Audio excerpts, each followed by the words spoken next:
Olá, turma, tudo bem com vocês? Eu sou a professora Cíntia, professora de História. Hoje nós vamos para a aula número 61 do 8º ano. E o assunto é fim da escravidão. Falaremos sobre a Lei de Terras.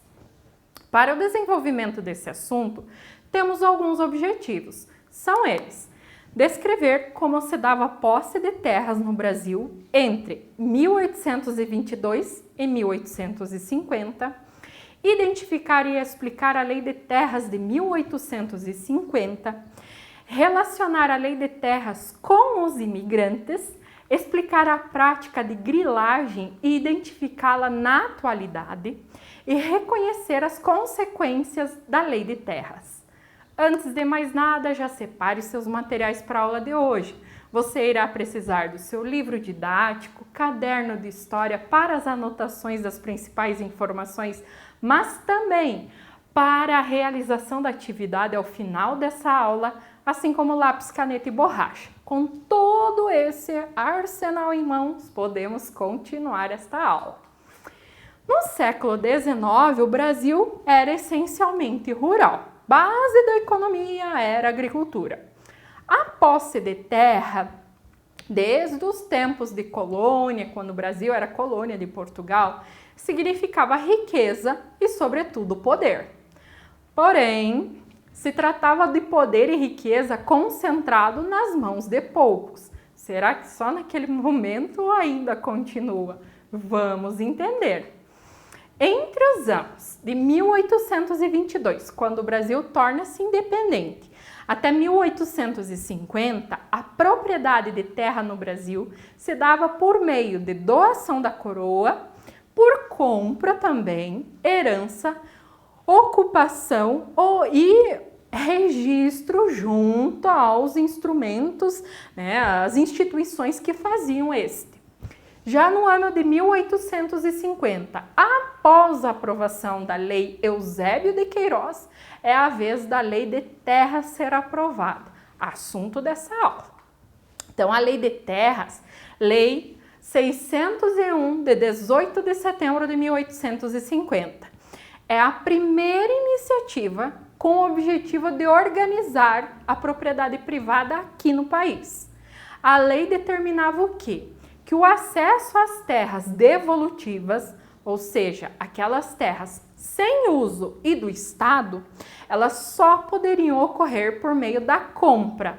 A terra, a partir dessa lei, ela passa a ser vista como uma mercadoria. Muito bem, mas lembra que antes, se eu tivesse registrado o documento que aquela terra já era minha, outros 500. Vamos continuar com esta aula. Com a Lei de Terras, não seria mais permitido obter terras por meio da posse, a chamada usucapião. Hoje em dia, talvez vocês já ouviram alguém da família de vocês falar que eu consegui o registro dessa casa por usucapião, porque eu fico aqui há um tempo, pago impostos, então fui lá requerer este registro. Muito bem, naquele tempo não acontece mais. Aqueles que já ocupavam algum lote receberam o título de proprietário.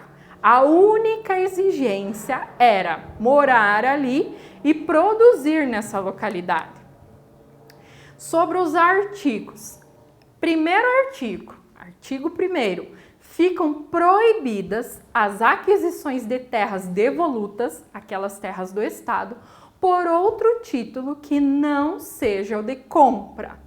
Artigo 12, também interessante a gente entender. O governo reservará das terras devolutas, aquelas que é do Estado, para a colonização dos indígenas, para a fundação de povoações, a abertura de estradas e quaisquer outras servidões e assento de estabelecimentos públicos e ainda para a construção naval. Com a Lei de Terras, a possibilidade de os futuros imigrantes, alemães, italianos, poloneses, ucranianos, entre outros, virem para cá e tornarem-se donos de terras, passou a ser muito remota.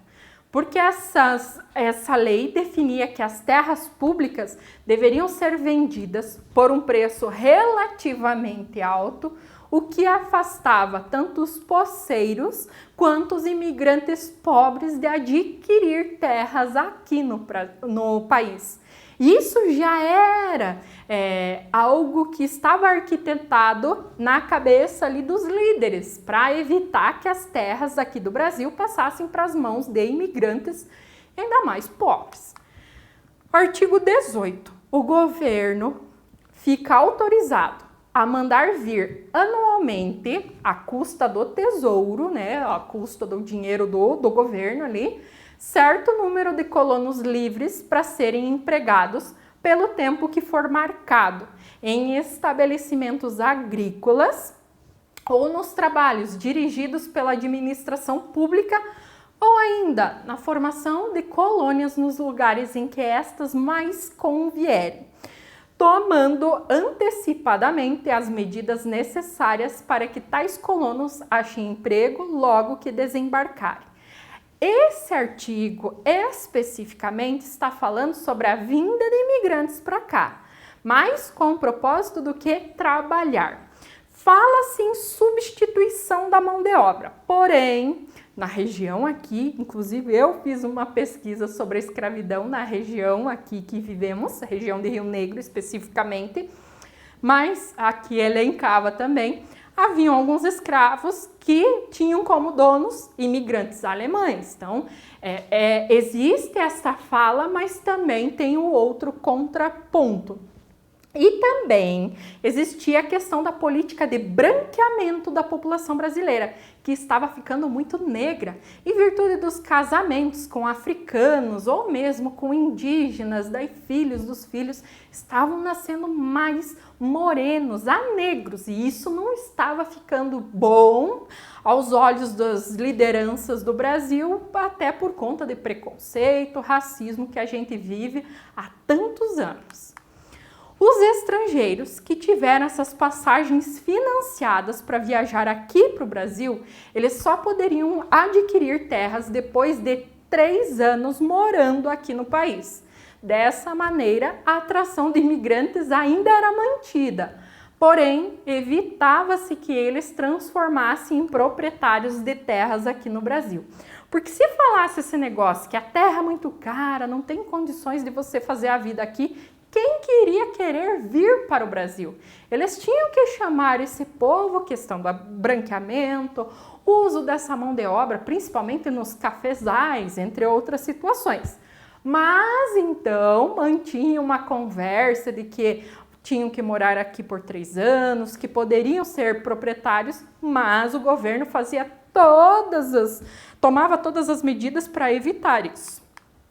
Um decreto, inclusive, datado de 1854, regulamentou essa lei de terras, determinando a medição, a legalização de posses e também o registro das propriedades.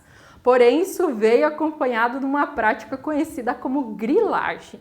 Vamos entender como é que funcionava. A grilagem de terras é uma prática bastante comum no interior do Brasil. Especialmente, isso atualmente, tá? Nas regiões norte e centro-oeste.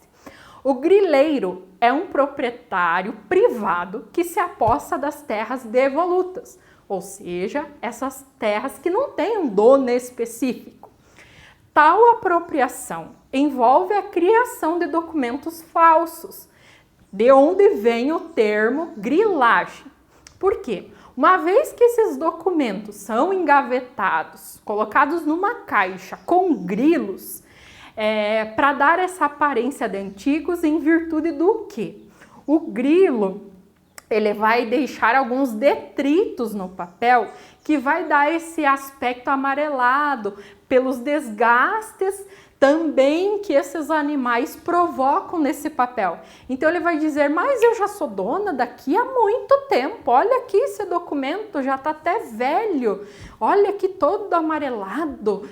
Isso porque essa prática de deixar esses papéis engavetados, caixas com grilos, tá? Esse processo de grilagem, de falsificação. Em virtude desse processo de falsificação de documentos, haviam propriedades registradas em mais de um documento e a mesma no nome de vários proprietários, o que causava e ainda hoje causa conflitos pela posse dessas terras. Até coloquei exemplos para vocês de terras atuais que sofrem com práticas de grilagem aqui no país. O Bico do Papagaio, que fica no norte de Tocantins. Várias mortes em virtude de ações missionárias que clamam por melhor distribuição de terras. No Pontal do Paranapanema, que é o extremo oeste de São Paulo e norte do Paraná, muitas práticas de grilagem, ou seja, essa prática de falsificação dos documentos. Nessas áreas, a fiscalização da ocupação de terras é muito baixa, porque elas ficam em partes extremas do país. Então, até ir lá, analisar de quem é, de quem não é, acaba levando a esses conflitos nessas regiões. Quais são as consequências da lei de terras para o país? Pequenos proprietários, eles perdem suas terras, porque esses grandes proprietários, prática de grilagem, eles dizem, não, essa terra é minha, você está na minha terra, expulsa esse povo de lá. A concentração das terras nas mãos dos grandes latifundiários, então grandes donos de grandes extensões de terras, imigrantes e também ex-escravos, eles são impedidos de ter acesso à terra. E também outro fator, outra consequência da lei de terras é a disponibilidade de mão de obra abundante e barata para os grandes latifundiários. Com a lei de terras, de certa forma, a gente entende um pouquinho da situação socioeconômica do Brasil na atualidade. Lei essa de 1850, mas que interfere até nos dias de hoje. Em virtude da lei de terras, o Brasil possui algumas características socioeconômicas, como eu falei, que é uma sociedade latifundiária, uma desigualdade social bem evidente e ainda com dificuldade para acesso à terra. Até por conta disso, temos alguns movimentos que vocês conhecem, já ouviram falar, que lutam pela redistribuição de terras, reforma agrária, entre outras situações. Na próxima aula, abordaremos sobre o processo da imigração para o Brasil, que tem a ver com o fim da escravidão no Brasil e também com a questão da lei de terras. Agora vocês devem fazer a atividade referente a esse assunto com o propósito do quê? Revisar todas as informações e fixar algumas que com certeza ajudará no entendimento de próximos assuntos. Bons estudos a todos, até a próxima aula, um abraço e tchau!